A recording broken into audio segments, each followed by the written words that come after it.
You know what the beekeepers are really the most interested in is stuff that they can take to the field. Sure. And I think from what I'm seeing around here that you're doing a lot of research that is approaching things in that respect, so that's pretty neat.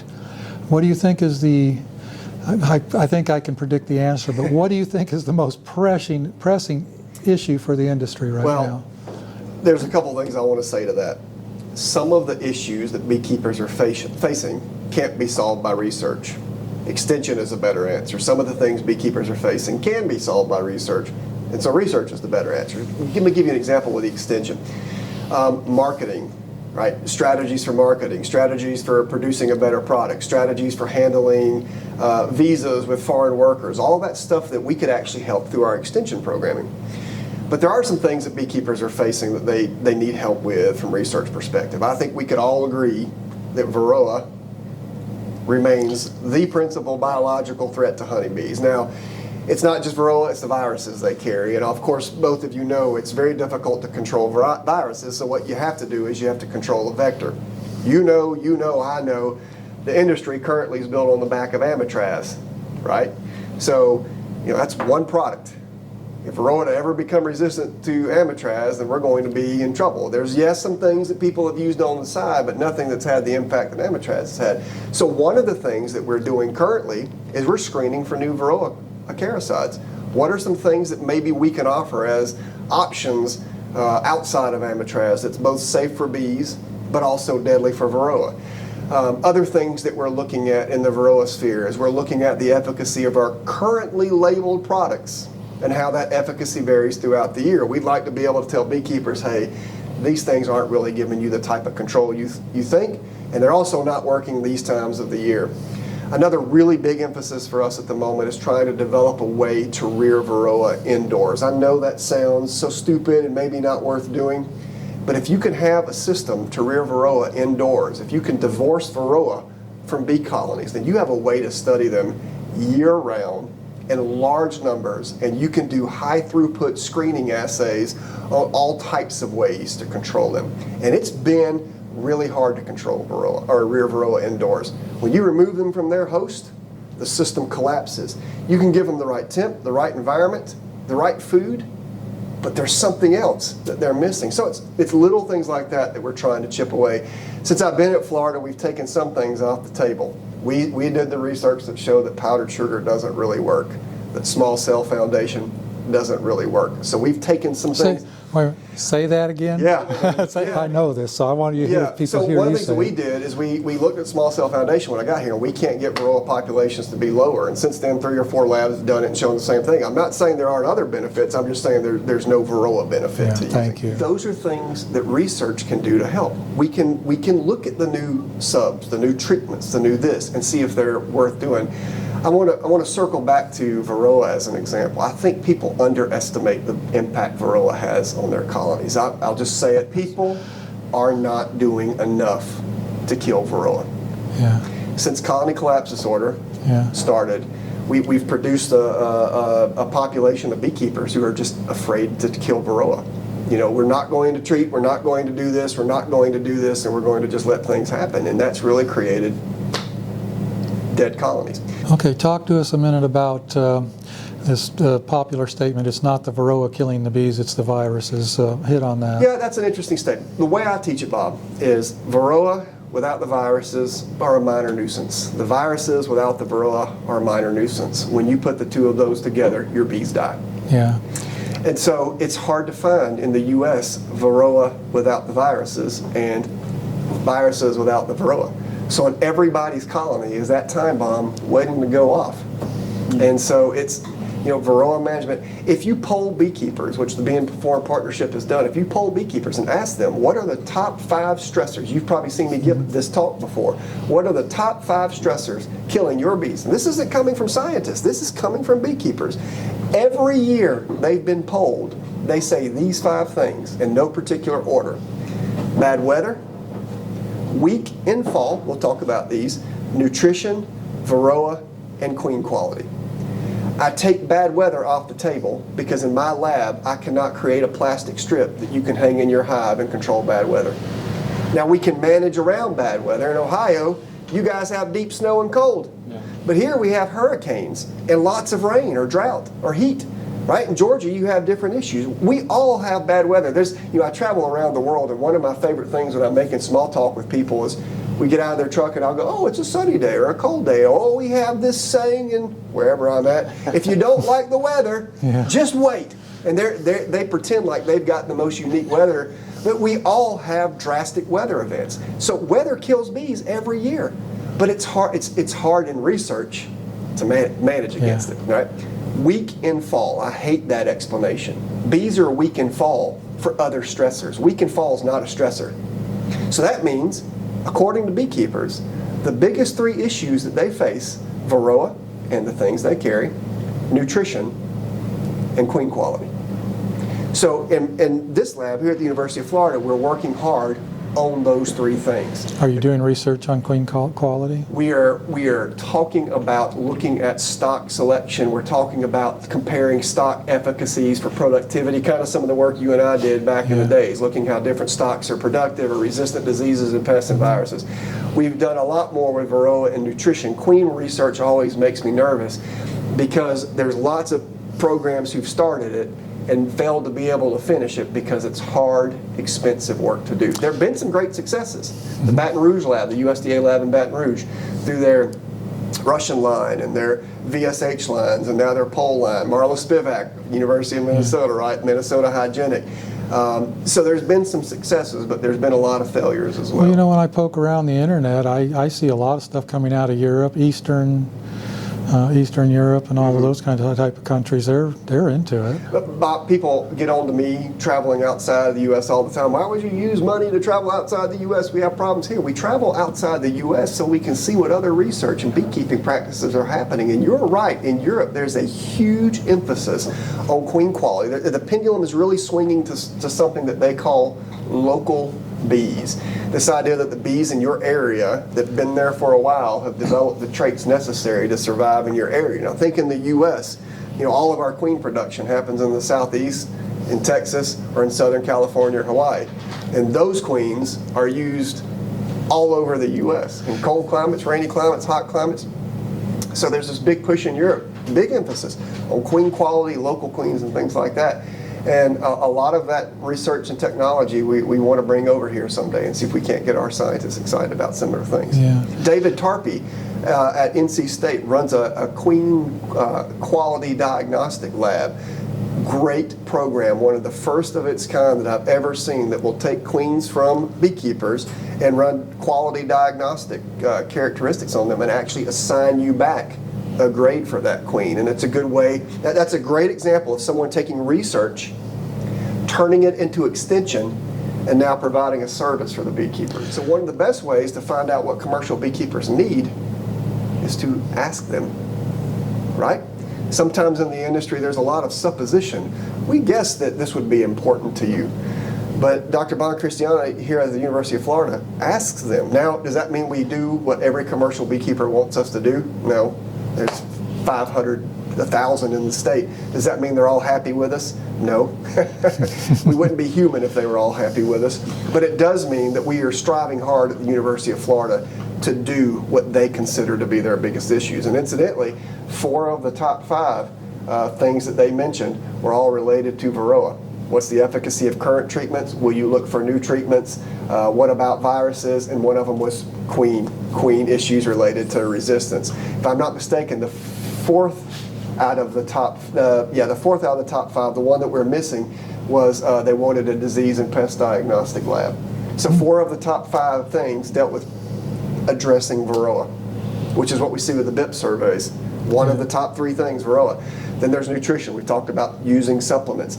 Then there's queen quality. What does it mean to have a quality queen? And we talk about programs like Marla Spivak or the USDA lab in Baton Rouge or Dave Tarpey, people working on that. So to me, these are the big issues, researchable issues facing the industry today. Now, in my lab, we've done a lot of other things as well. When colony losses were very high, everybody talked about pesticides. You couldn't go to a bee meeting where people weren't blaming pesticides. I mean, the news has continued this theme. And I'm not suggesting that pesticides don't kill bees. They kill bees every year. But even according to beekeepers, they're not a top 5 stressor. Nevertheless, we worked on them heavily when I first got here because that's what everybody talked about. And it's little simple things. We modified a system where we can rear honeybees completely in our incubators. So when a queen lays an egg, we can go get 12-hour-old larvae, bring them indoors, and they never see a bee again. So from 12-hour-old larvae to adulthood, we can rear them completely in incubators. We kind of perfected that method. And the reason that's important is now we can put pesticides in their food as they're developing and look at how pesticide impacts bees. And one of the benefits of this is through all this pesticide push, the EPA, which has always done this, has required companies that are developing pesticides to determine the impacts of those things on non-target organisms. So historically, people have been looking at the impacts of pesticides on adult bees. Well, we now have modified a system and made it possible for them to also look at the impact of pesticides on brood, and labs around the world are using that technique that we perfected to look at impacts of pesticides on bees to inform the label prior to registration of these products. So that's an example of a project that we did here that beekeepers might hear and go, why are you rearing honeybees indoors?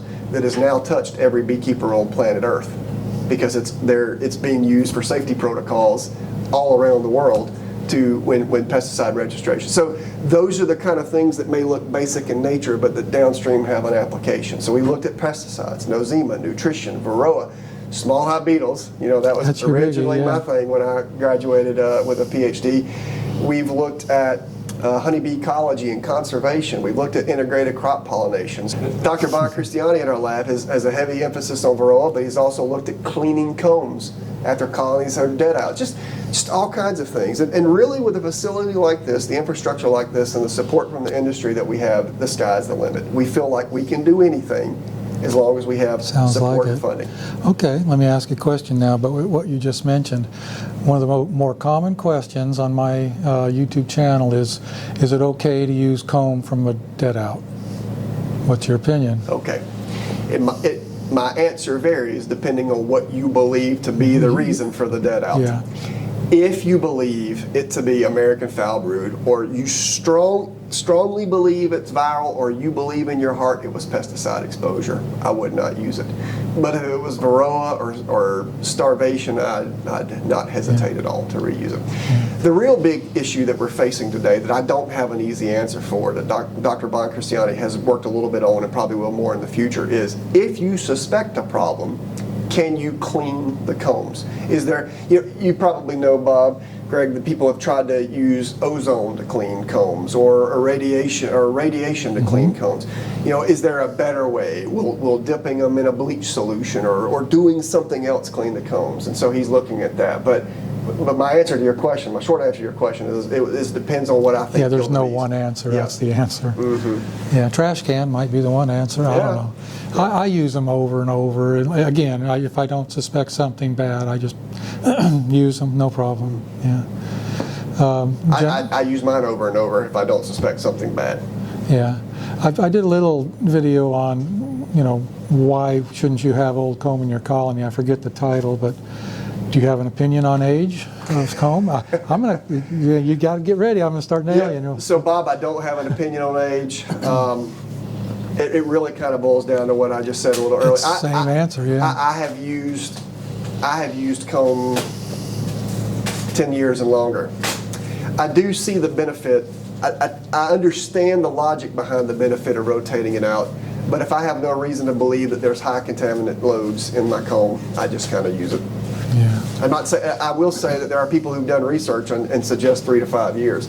And I know, for example, one of the biggest groups of one of the most profitable areas of beekeeping at the moment is making and selling bees. I know you've sold lots of nukes in your past too. And a lot of people who do nuke production are able to cycle out their combs. You make nukes and you sell 2 or 3 year old combs, and a lot of people preach the benefits of that if you're naturally cycling out combs quite a bit. But there needs to be more research on this topic, which will probably be my answer to a lot of the questions you're about to ask me. Yeah, that's okay. Well, what else we got up our sleeve? I should have wrote a long list.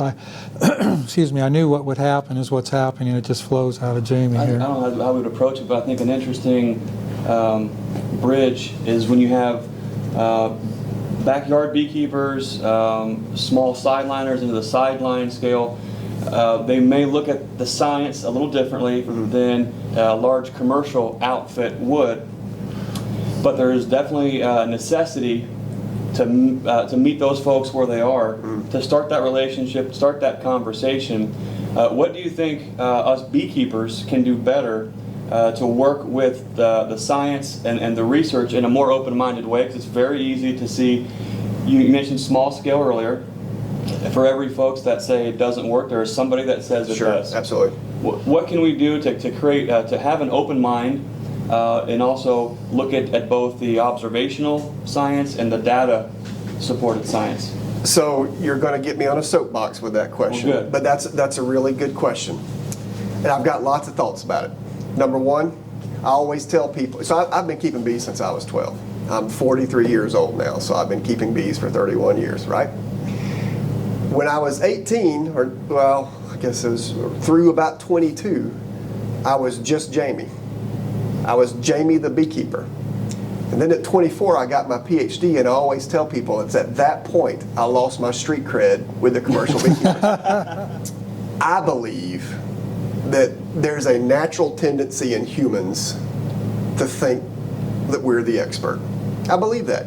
You guys think you know your business is better than me. I think I know science better than you. And in reality, I mean, Democrats think they know that how they can run the country better than Republicans, and Republicans think they know how they can run their country better than Democrats. Churches split. This is just what people do. It's hard to get along. I think the first step is believing that we all actually have the best interests of bees and beekeeping in mind. Believe it or not, most scientists truly are interested in helping bees and helping beekeepers. And I think as beekeepers, that would be helpful for beekeepers to know. Okay? As scientists, it would be good for scientists to remember the same thing about beekeepers. And if we can start at that common platform, that we all do have the interest and health of bees and the interest of the health of the industry in mind as a starting point, then I think we can build a beautiful relationship. I was going to be the keynote speaker for the American Beekeeping Federation conference this past year. It got canceled because of coronavirus, so I ended up giving a keynote address online, but I'm not even sure how many people watched it. But my whole talk was, it's time to start working together. And I was going to make an appeal. We have the beekeepers, the scientists, the technology, the resources, the impetus, the motivation, the energy to solve the problems that the industry has. We just have to have the desire. We have to have the desire to collaborate. We have, when I go and watch the PhD students talk, I'm glad I have my job already, because there are some brilliant people who are coming up behind my generation. We have the knowledge. These cutting-edge beekeepers like yourselves, we have folks in the industry who want to do this stuff. Now it's time to just get together at the table, start here with what we all have in common, and build a house on top of that. And I believe we can do it. I truly, truly, truly believe it. This building is an example of what happened when science, extension, research, and beekeepers get along. I mean, I'd say that's pretty well said, actually. Bob, think about it. Yeah. I mean, I'm not going to get political here, but how many people are in favor of GMOs and not? In favor of vaccines and not? In favor of wearing masks and not? There's just a general distrust of science in life in general. So beekeepers are not unique in that regard. Everybody thinks the beekeeper-science relationship is unique. My colleagues across discipline at UF say the same things about their commodities that we say about. It's just the way it is. And until we realize that we have a common goal and a common purpose, we will never work together to solve the problems that we are capable of solving. We can do this.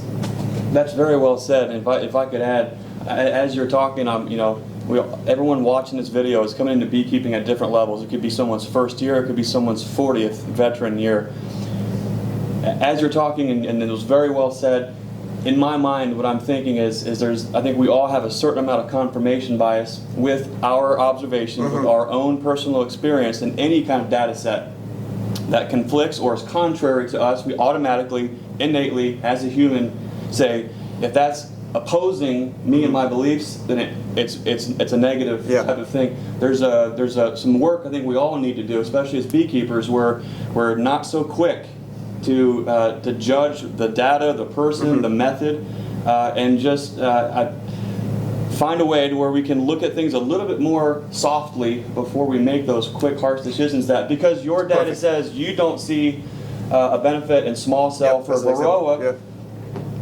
automatically someone's going to say, well, then they're Don't all use it. everything Yeah. they have to say, I'm not going to hear. Yeah. But what they didn't hear you say is, although it might not benefit Varroa, if feral wild colonies, if they have a habit of drawing smaller cells, well, then maybe there is something intuitively, naturally, that is a benefit to those bees. Some biological significance. And let's look at that. And then all of a sudden, now I'm not on the defensive because you said it doesn't work for this. Yeah. Well, having an open mind to look at those things full circle, I think would be great for all of us to work together. Perfect. I've got so many things to say on that. It's great. I'll make a couple of quick statements, and hopefully I won't chase a rabbit too much. But number one of the things that both sides should do is recognize the strength that the other side brings to the table. I think that's very important. One of the things that frustrates, I'm going to talk as a scientist for a second. One of the things that frustrates scientists is beekeepers think what they see applies to everything. We are trained to answer questions. So beekeepers might do one thing to a colony, and that colony somehow survive, and all of a sudden that one thing goes into their 10,000 colonies, and we're crazy for suggesting it doesn't work. We are professional question answerers. We know how to answer questions. We know how to tell you if your management practices work or not. Okay? Scientists need to recognize that what beekeepers bring to the table is experience and knowledge of bees and beekeeping. You guys know what you're talking about. You know what you're seeing. It's not false. We have to recognize that what you bring to the table is your ability to say, Jamie, even if you show this works, it's not practical. We can't do this in 15,000 colonies.